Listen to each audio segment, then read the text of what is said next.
Hello, this is Dylan Toe from Everlook Photography. Um, I had the recent opportunity to test a NiSi variable ND filter, and the range of ND filter blockage goes from 1.5 to 5 stops.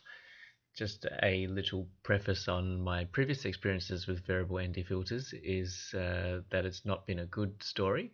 Um, what I'm looking for in these filters is accuracy of the stated light stops of light that it blocks. In the past, variable filters of say 2 to 8 stops have not got near 8 stops at the darkest end, and at the darkest end of the spectrum I've also seen some weird patterns of crosses appearing across the image because of the way they work, with a couple of polarizers going across each other. So I'm glad to say that most of these filters were taken with variable degrees of the filter working, and if you look through the catalog, you can't really see any of that cross-hatch pattern that was going on with my previous experiences. The other good thing is you'd be hard-pressed to tell straight off the bat which of these are taken with the variable ND filter and which one was taken without, because once again, like most NiSi filters, they don't really have a cast. So let's go down right to the end. This is obviously edited, but we'll go down to this set of images in the develop icon.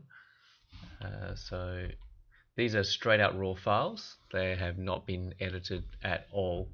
So this here, taken at 0.5 of a second, was without any filter whatsoever. So just the lens itself.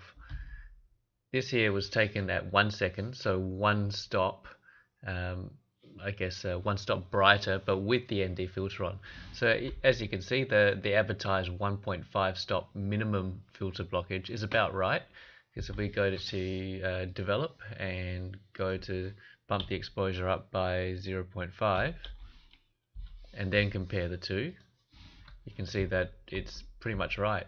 And as I said, these are raw files, and you might notice a slight touch of warming there, but otherwise very little in the way of cast.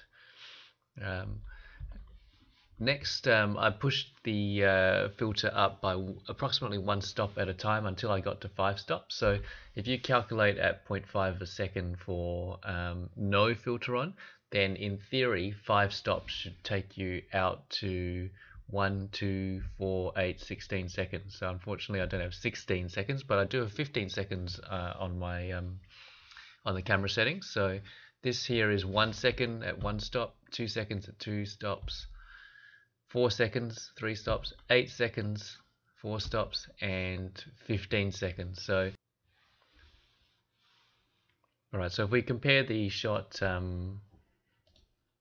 that's without the filter and with 5 stops of filtration, I'll pick the two together. You can compare them side by side. This is with no editing whatsoever. This is without any filters. This is with the 5 stops of ND filters. So maybe a slight cooling property to it, but exposure for 5 stops is pretty much spot on. So well advertised 1.5 to 5 stops, minimal cast. The only problem with using variable ND filters is that you can't attach NiSi's normal filter set with it. So I had to handhold a 3-stop ND filter over the top of this image to balance it out. So it depends on how comfortable you are with hand holding. So there we go, a quick look at the results of a variable ND filter 1.5 to 5 stops.